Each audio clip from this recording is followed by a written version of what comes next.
Hello, everyone. Welcome to English Easy Way. I'm Sarah. And I'm Mike. Today we have something very special for you. That's right. We're going to help you prepare for job interviews in English. This is so important because many people feel nervous when interviewing in English. Exactly. You know, Sarah, I remember my first job interview in English. I was so nervous. My hands were shaking and I forgot some simple words. Oh, I know that feeling. But don't worry, listeners. Today, we'll practice common interview questions together. We'll use simple English and we'll explain everything clearly. We'll also tell you a story about my friend Alex, who went from being very nervous to getting his dream job. Are you ready? Let's begin. So, let me tell you about my friend Alex. Alex is from Brazil, and he moved to London 2 years ago. Oh, that must have been exciting, but also scary. Yes, Alex spoke English, but not perfectly. He could have conversations with friends, but professional English was difficult for him. What kind of job was he looking for?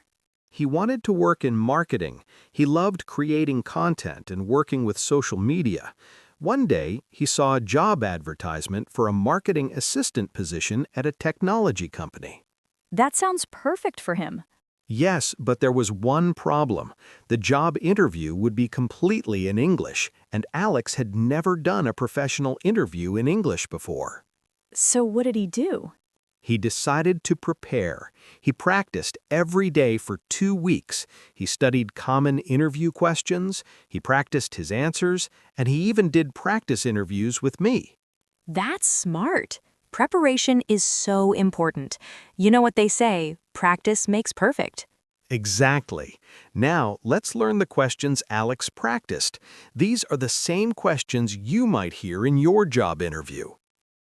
Okay, the first question almost every interviewer asks is very simple but very important. Yes, the question is, tell me about yourself. This seems easy, but many people make mistakes with this question. Let me explain. When they ask, tell me about yourself, they don't want to know about your hobbies or your family. Right, they want to know about your professional life, your education, your work experience, and why you're interested in this job. Let's hear how Alex answered this question. Michael, can you be the interviewer? Sure. Hello, Alex. Thank you for coming today. Please tell me about yourself. And here's what Alex said. Thank you for inviting me. My name is Alex Silva. I studied marketing at university in Brazil, and I have 3 years of experience in social media marketing. In my last job, I managed Instagram and Facebook accounts for a small company. I helped them increase their followers by 50%. I moved to London because I want to work in an international environment, and I'm very excited about this opportunity. Perfect. Did you notice something? Alex's answer was short, clear, and focused on work. Yes, he mentioned his education, his experience, his achievements, and his motivation. That's a great structure. Now let's practice another version. Listeners, repeat after me. I studied at university. I have years of experience in. In my last job, I am excited about this opportunity because. Great. Now let's move to the next question. The second very common question is, what are your strengths? Ah, yes. Strengths means the things you are good at, your positive qualities. This question is difficult because some people feel shy. They don't want to talk about themselves too much. But remember, this is your chance to show why you're the right person for the job. Don't be too shy, but also don't exaggerate. Let me give you a good example. My greatest strength is communication. I can explain difficult ideas in simple ways.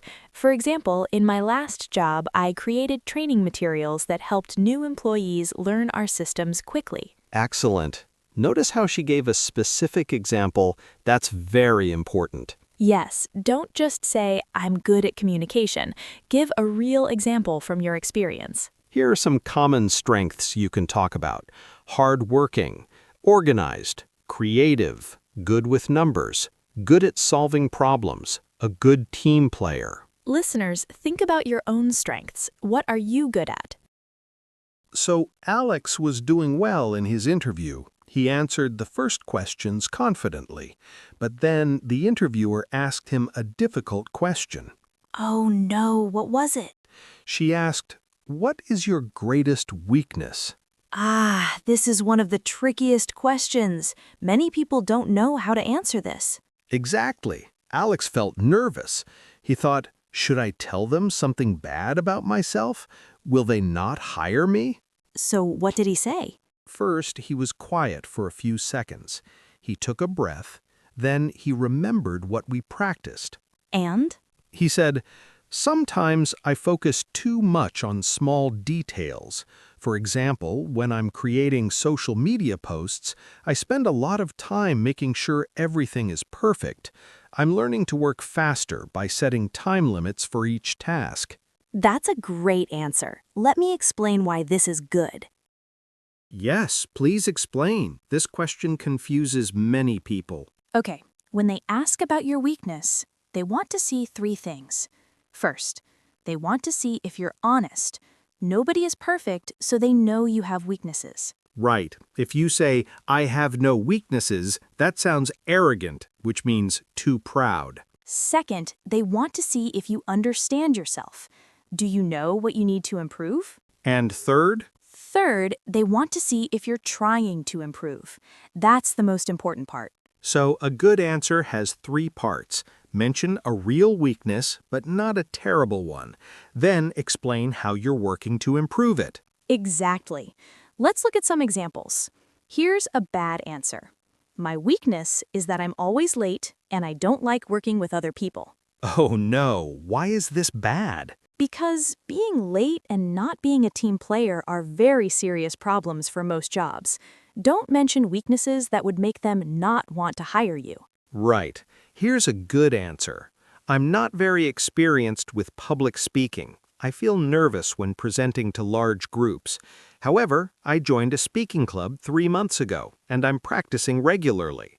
Last month, I presented to 20 people, and it went well. Perfect. You mentioned a weakness, but you also showed you're actively improving. Here are some other good examples. I sometimes take on too many projects at once. I'm learning to prioritize better. Or, I'm still learning advanced Excel. I'm taking an online course right now. The key is to be honest but strategic. Choose a weakness that's real but not critical for the job. And always, always explain what you're doing to improve. Listeners, think about your own weakness. What would you say? Now let's talk about questions about your past work or education. These are very common in interviews. Yes, they might ask, "Why did you leave your last job?" Or, "Tell me about a challenge you faced at work." These questions can be tricky. Let's start with, why did you leave your last job? This is important. Always be positive. Never say bad things about your old boss or company, even if they were terrible. That's right. Even if you had problems, focus on positive reasons for leaving. Here's a good example. I learned a lot at my previous company, but I'm looking for new challenges. I want to work in a larger, more international environment where I can develop my skills further. Perfect. Notice how this is positive? You're not saying, "My boss was bad," or "I hated that job." Another good reason is the company was restructuring and my position was eliminated, but I see this as an opportunity to find a role that's a better fit for my skills. Now, let's talk about the question, describe a challenge you faced and how you solved it. This question wants to see your problem-solving skills. The best way to answer is to tell a short story. We call this the STAR method. STAR? What does that mean? STAR. It stands for situation, task, action, result. Can you explain with an example? Sure. Situation. In my last job, we had a big project with a tight deadline. Task. I was responsible for coordinating between 3 different teams. Action. I created a shared online document where everyone could see the progress. I also set up weekly video calls to discuss problems. Result, we finished the project 2 days early and the client was very happy. I see. You told a complete story with a good ending. Exactly. Always end with a positive result. Show how you made a difference. So Alex was near the end of his interview. He felt more confident now. He had answered the difficult questions well. What happened next? The interviewer smiled and said, "You've done very well, Alex. Now, do you have any questions for me?" This is so important. Many people forget to prepare questions to ask the interviewer. Yes, asking good questions shows you're really interested in the job. It's not just the company interviewing you, you're also interviewing them. What did Alex ask? He asked 3 questions. First, can you tell me more about the team I would be working with? Good question. This shows he cares about the work environment.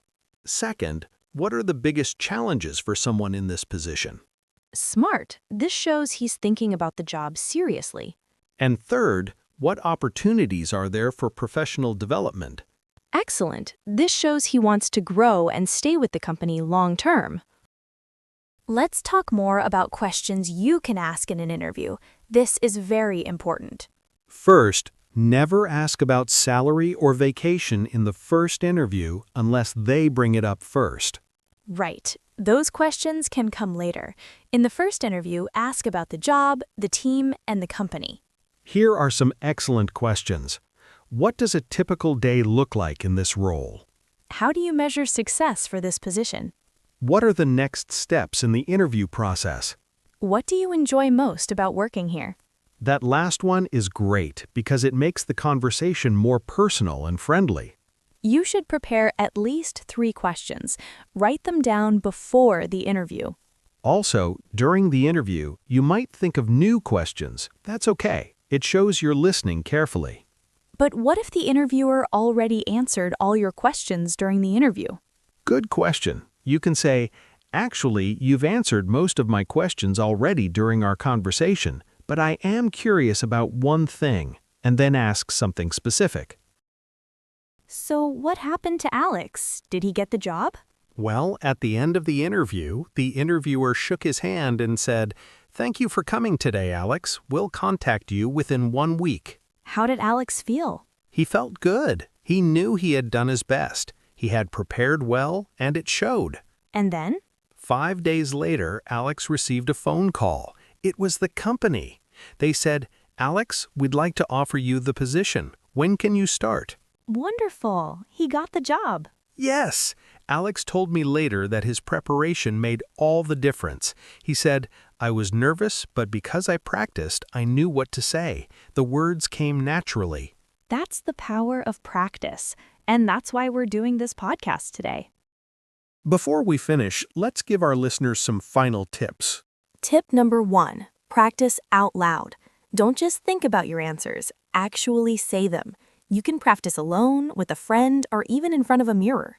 Tip number 2, research the company before the interview. Look at their website, read about their products or services. This shows you're serious about the job. Tip number 3, prepare your own questions. We talked about this before, but it's really important. Tip number 4, dress professionally. Even if the company has a casual dress code, wear something neat and professional for the interview. Tip number 5, arrive early. If it's an online interview, test your camera and microphone 10 minutes before. If it's in person, arrive 10 to 15 minutes early. Tip number 6, bring copies of your resume or CV. Bring a notebook and pen to take notes. Tip number 7, after the interview, send a thank you email within 24 hours. Keep it short and polite. And the most important tip? Be yourself. Don't try to be someone you're not. Be honest, be professional, but also be natural and friendly. Remember, the interviewer wants to see the real you. They want to know if you'll be a good fit for their team. Well, listeners, we've covered a lot today. We talked about common interview questions like, tell me about yourself, what are your strengths and weaknesses, and why did you leave your last job? We learned about the STAR method for describing challenges: situation, task, action, result. We learned what questions you should ask the interviewer. And we heard Alex's success story, from nervous beginner to confident professional. Remember, everyone feels nervous before interviews. That's completely normal. Even native English speakers feel nervous. The key is preparation. Practice these questions, practice your answers, and believe in yourself. Your English doesn't need to be perfect, you just need to be clear, honest, and professional. We believe in you. You can do this. If this podcast helped you, please share it with your friends who are also learning English. Good luck with your job interview. We hope you get your dream job. Take care, everyone. Goodbye.